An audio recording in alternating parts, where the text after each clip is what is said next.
नागपुर से डोली जी प्रश्न करती है कि जब भगवान शिव जी ने अपने पुत्र गणेश जी का मस्तिष्क को अपने त्रिशूल से काट दिए तो आखिर एक छोटे से बच्चे के सर पर हाथी का सिर क्यों लगाया गया, जबकि एक छोटा बच्चा एक हाथी के सर से भी छोटा होता है। क्या यह अंधविश्वास नहीं है? देखिए, यह प्रश्न बड़ा उत्तम है और बहुत सारे मैंने अभी YouTube वीडियोस में देखा है, बहुत सारे जगहों पे लोग इसके ऊपर हिंदू धर्म को तंज कसते और हिंदू धर्म के ऊपर सवाल उठाते हैं कि एक छोटा बच्चा जो अभी नवजात है और उसकी गर्दन कट गई और उस गर्दन पे हाथी का सर रख दिया गया, क्या यह संभव है? देखिए, एक बात हमेशा याद रखिएगा कि प्रश्न करने से पहले आपकी प्रश्न कितना सही है इसका जांच कर लेना चाहिए। ऐसे ही कहीं भी प्रश्न नहीं कर देना चाहिए, वरना प्रश्न करने वाले की ही अपमान हो जाती। पहला सवाल मैं आपसे पूछता हूं, क्या आप गणेश जी के बारे में पढ़े कि गणेश जी की साइज आकार कितना था? आप कैसे यह सोच लिए कि गणेश जी एक साधारण मानव के बच्चे के समान शरीर वाले छोटे मोटे गोल मटोल थे?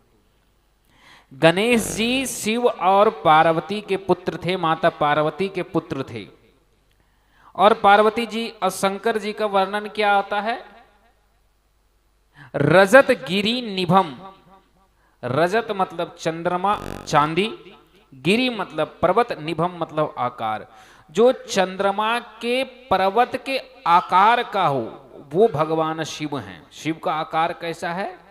तो एक चंद्रमा के पर्वत के समान उनका शरीर देख करके लगता है कि पूरा चंद्रमा का पर्वत है। अब आप यहीं से समझिए, जो इस व्यक्ति का या जिसका शरीर एक पर्वत के समान हो उसकी पत्नी भी पर्वत के ही समान होगी, और जिस पति पत्नी का आकार एक पर्वत के समान हो उसका पुत्र गणेश कम से कम छोटा पर्वत तो होगा। छोटा पर्वत तो हम कह सकते, छोटा मोटा पर्वत। अब उस आकार के बच्चे के सर पर क्या एक साधारण माथा लग सकता है, साधारण बच्चे का? तो भगवान शंकर गणेश जी की सर पर हाथी का माथा इसलिए लगाते हैं क्योंकि गणेश जी की आकार में हाथी का ही माथा फिट हो सकता था, बाकी बच्चे छोटे पड़ते।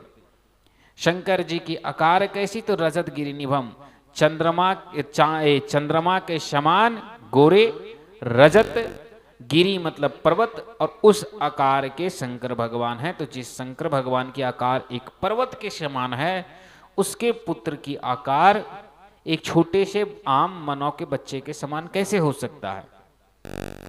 इसीलिए हमारे शास्त्र में मैं बहुत सारे जगहों पे मैंने भी देखा कि बहुत सारे हिंदू धर्म को अपमानित करने के लिए ऐसे प्रश्न पूछते हैं और हिंदू धर्म पर प्रश्न उठाते हैं, और संयोग से आपका प्रश्न भी वही निकला तो मुझे अच्छा लगा। लेकिन इसे आप पहले समझिए कि जो आप प्रश्न कर रहे हैं वह प्रश्न ही गलत है, प्रश्न ही गलत है। प्रश्न अगर सही होता तो प्रश्न ये होता आपका कि भगवान गणेश के माथे पे हाथी का सर क्यों लगाया गया?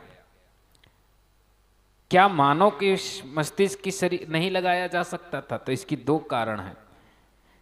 गणेश जी माता पार्वती के उबटन से बने थे, और उबटन क्या होता है? शरीर का मैल। और मानव स्वयं रजोगुण से बनते हैं, उनकी बुद्धि रजोगुण वाली होती है।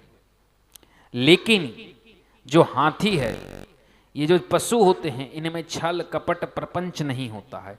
इसलिए हाथी का मस्तिष्क लगाया गया कि हाथी की जीवन की परिचय जब आप पढ़ेंगे कि हाथी कैसा व्यवहार का है, तो हाथी अपने परिवार के प्रति वैसे ही परिवेश में रहता है, वैसा ही जीवन जीता है, वैसे ही दुख और शोक मनाता है जैसे एक मानव।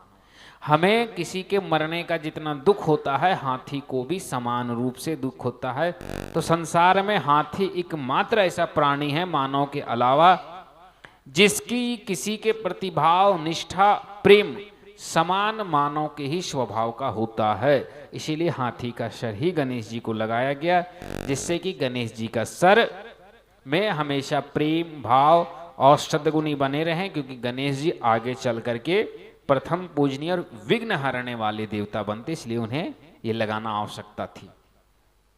खैर, ऐसे प्रश्नों के लिए बहुत बहुत धन्यवाद डोली जी।